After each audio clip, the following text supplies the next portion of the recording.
Isa sa mga pagkain kinagisnan natin nung araw ay ang taho. At habang naglalakad ako ay may nakita akong nagtitinda rito kaya ako yuminto. May nakita kasi tayo nagtitinda ng taho dito guys. Bili muna tayo ng taho. Okay din tong taho no. Yung sago na nakalagay sa kanya, yung maliliit. Sakto sa straw. Kaya pag ininom mo suwabe-suwabe. Kaya ngayong umaga ay samahan niyo ako maglakad-lakad dito sa Ortigas Center. Ito ang itsura ng Exchange Road sa umaga. Walang masyadong sasakyan at konti pa lang ang taong mga naglalakad. Good morning guys, ang aga natin nakating dito ngayon sa Ortigas Center. May nakita kasi tayo nagtitinda ng taho dito guys. Parang trip kong kumain ngayon ng taho. So naglalakad tayo ngayon dito sa may Exchange Road. Patungo tayo ngayon sa direksyon ng Meralco Avenue na kung saan din natin nakita ang nagtitinda ng taho. Along Exchange Road ay makikita nyo ang mga naglalakihan at mga bagong building dito. Dahil maaga pa ay bihira pa lang ang mga sasakyan na dumadaan. Bali palabas tayo ng Meralco Avenue. Dito na natin nakita yung nagtitinda ng taho eh. Tayo sa Meralco. Pre, magkano 25 ba yan? Oo. May takip ba yan? Yun. Ang sistema ng kanyang pagtitinda ay talagang sadyang literal at klasiko. Huwag mo masyadong tamisan, han eh.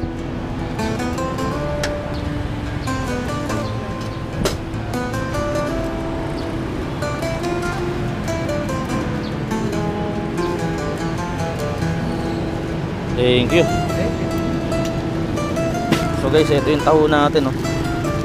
Ito yung puputripin natin ngayon, taho. So time check muna tayo. 6:45 pa lang ng umaga guys. Sobrang aga pa. So ngayon papasok na tayo ngayon na Philippine Stock Exchange. Darating ang panahon na wala nang halos open parking sa lugar na to. Dahil halos lahat ay tinayuan na ng building at mga condominium sa lugar ng Ortigas Center na sadya naman talagang nawala na ng parking dito.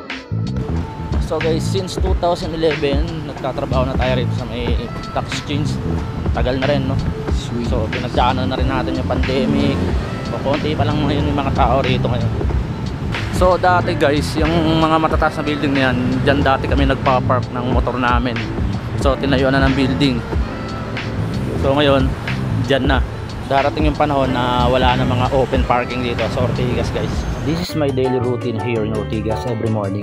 Dahil kailangan natin umalis ng bahay ng mas maaga para makaiwas sa mga bigatong traffic sa Ortigas Avenue. So ready muna natin yung ID natin para makapasok tayo sa lobby ng building na Philippine Stock Exchange.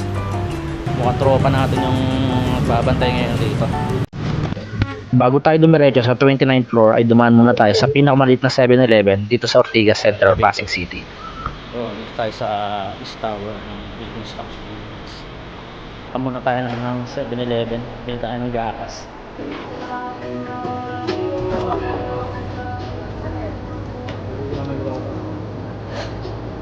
Maliit lang na rito, store.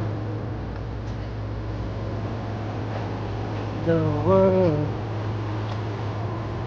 at ang may laban.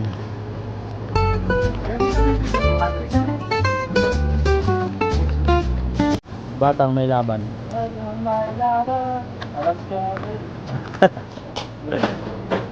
Birds tree.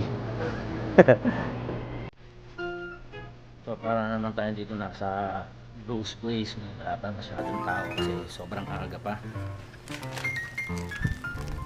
Ming, food trip tayo ng taho, Ming. Oo. Wala pa masyadong tao rin sa opisina. Tapos half day pa yung mga government, no? So guys, ito nga pala yung loob ng comfort room or CR dito sa Philippine Stock Exchange. Talaga sabihin natin na ayos, class A.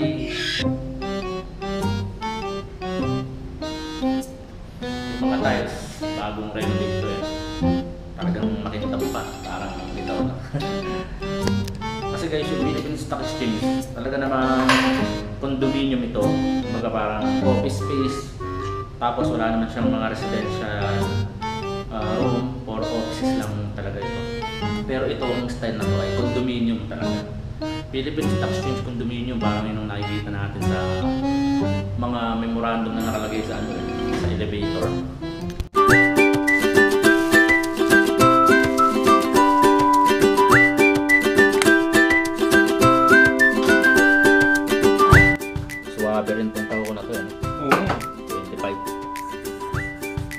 dati, ano lang to, mga ganito kalaki, mga nasa 15 lang to dati. Talagang nagmahal na yung mga bilihin.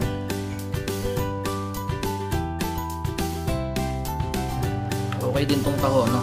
Yung sago na nakalagay sa kanya, yung maliliit. Sakto sa straw, kaya pag ininom mo, swapping. Ayan, no? For only 25 pesos. Maano ka na, bubusog ka na. For breakfast. Tsaka hindi ko siya masyadong pinalagyan ng carnival dahil yung masyadong matamis. Mahirap na.